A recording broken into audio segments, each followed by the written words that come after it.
Good evening. I'm Council of Trent. Once again, I'm going to talk about a video game that I like. You know the Lobby Shootout scene in The Matrix? The music, the wire work, the slow-mo. Dude, it's just impossibly cool. Nice. Well, what if a game developer took that one scene and made it into a whole video game? Well, you'd likely end up with something like SUPERHOT Mind Control Delete. Intrigued? Let's talk about it. The TLDW is that the new game in the series is really fun, but it doesn't do a whole lot different than the first game. The story, or lack thereof, is about the same. The level design is about the same, and with some exceptions, the gameplay is almost exactly the same. Some might even say that Mind Control Delete is just an expansion of the first SUPERHOT, and I don't think they're wrong. I did love the first game, but I want more innovation instead of just more of the original. That isn't to say they didn't add some cool new innovative stuff. I just feel that the foundation is the same, but the walls are different, if you take my meaning. Some little things look new and function differently, but it's still basically the same house. As far as the story goes, it doesn't really matter. In fact, there isn't much of a story, like in the first full game. Granted, the first full game didn't have a huge story either, as it would only take place during the between-level cut scenes. For the most part, the gameplay and the story are almost completely unconnected. I find that a little disappointing. Surely you could come up with an interesting story with the premise of some time-controlling badass slaughtering hundreds of dudes without taking a single bullet, right? But, like I said, the story doesn't really matter. It's really all about the gameplay. Oh, wait a sec. No, wait! The ending is really dumb and I hate it! Unfortunately, I don't much care for the level design. It's the smell. It's kinda boring. So, the way that these levels work is you have to fight through a certain number of rooms, killing all the bad guys as you go. These rooms that you fight in, some of which have also appeared in the first SUPERHOT, they repeat themselves in random order. Sound familiar? Honestly, it's a little disappointing. SUPERHOT had distinct levels with unique layouts, and they wouldn't repeat themselves. Same goes for the VR game, which, in my opinion, had the best level design. Like, you would start the level on a rooftop, and then you fight your way down through this building until you reach the very bottom and you reach an escape vehicle and the level ends. Like, okay, that's a believable design. But in Mind Control Delete, it gets really freaking old when you're like, oh, it's this room again. Oh, this room again. Oh, this room again. Oh, this room again. Man, that's annoying, isn't it? And no, it doesn't help to spawn in at random places through the maps. When you're fighting the bad guys, you're dodging and running around the entire level, and you see all of it. You see every square foot of the level. So, no, it doesn't help to spawn in at random places through the maps because you've seen it all before anyway. So, no. I'm not too fond of the level design. Oh, but real quick, the sound design seems to be the exact same as SUPERHOT, and I think it's fine. There's a lot of glass breaking sound effects.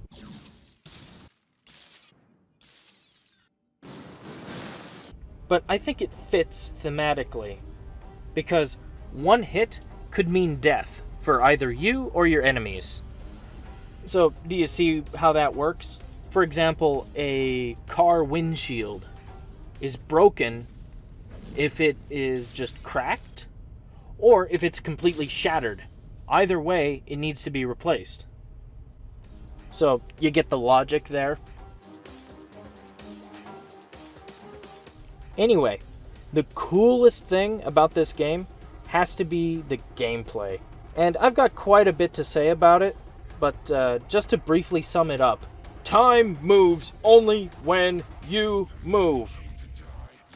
Bullets traveling quickly towards you stop in midair, letting you easily dodge them.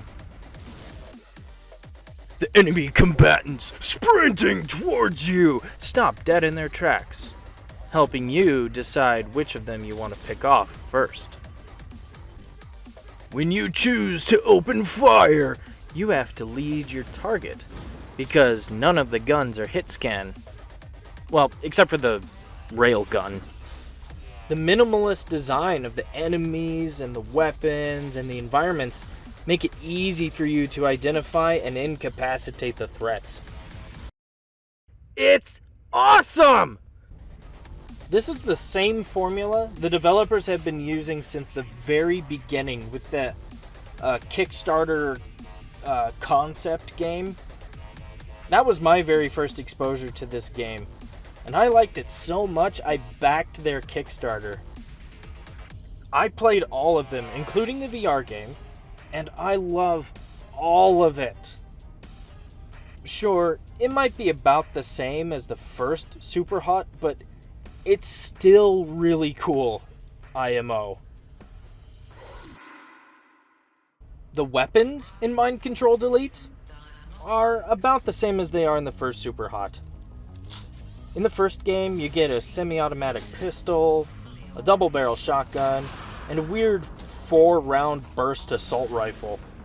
Honestly, I just wish they had switched it to plain Jane full auto like in the VR game. Mind Control Delete also adds a new railgun thing that fires a high-speed projectile that can pierce multiple enemies. But aside from guns, you also have access to melee and throwing weapons. So katanas, baseball bats, crowbars, nail planks. They can all be used as melee weapons for slicing, bashing, and bludgeoning. One cool trick is deflecting bullets back at your enemies. That's really fun to do. Or, you can use them as throwing weapons, along with any other objects in the level, like soup cans, liquor bottles, credit cards, buzzsaw blades, bricks, etc. Some of those throwables are actually sharp, and they can be lethal. But otherwise, you'll use throwing weapons to knock guns and swords out of your enemy's hands. But if all else fails, you could just punch them. It's all very cool and effective, even, again, if it's roughly similar to the first game. But now, let's talk about the biggest change they had made. SUPERHOT didn't have much of a progression system. You basically started just as powerful as you end, save for the one special ability that you learn called Hot Swap.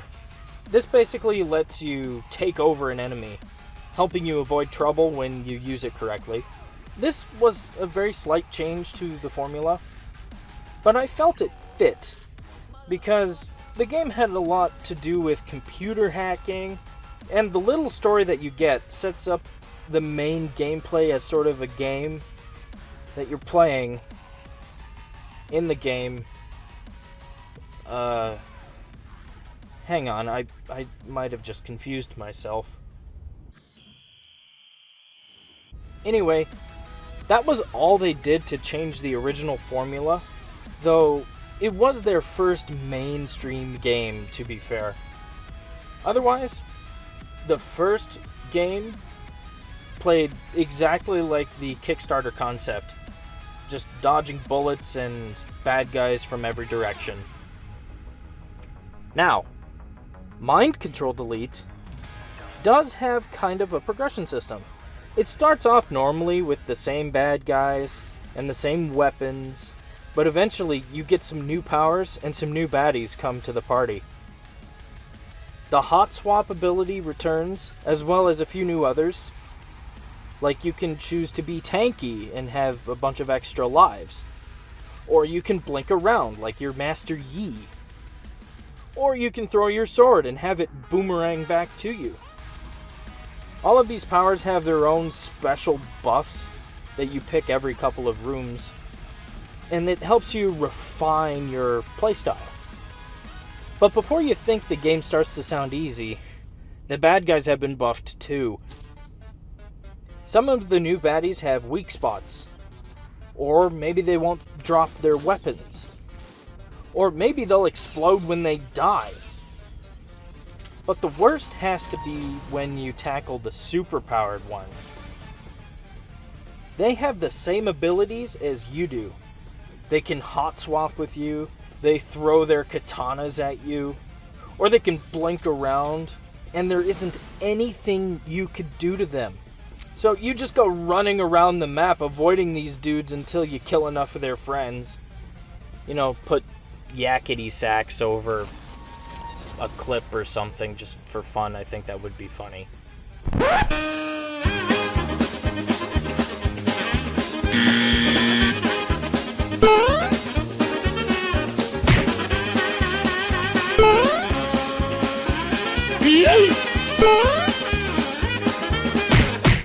So, as far as the balance goes, you are tougher, but so is the enemy, so I say it evens out. I think it's all really cool, but if you'd rather not play with all the extras, you can just play in pure mode, with the standard enemies and no powers. However, you don't get to play in pure mode until you finish the game and go through the bullshit ending. So, that kinda stinks. As bullshit often does. I don't know, man. Make up your own mind. I'm just some random fat dude on the internet. Aside from the level design, the ending is the only other problem with Mind Control Delete. And I think it's pretty great otherwise. So, if you can look past those things, then you gotta try it, man. Alright. That's about all I have to say about SUPERHOT Mind Control Delete. Again, I think this game is really fun and I would recommend it. But next time, I want to see a new foundational change to the game. Build a brand new house from the ground up and don't just redecorate. But again, I'm just some random fat dude on the internet who thinks people actually care about his opinion, so whatever. I hope you enjoyed. I'm Council of Trent, and I'm gonna go to bed now.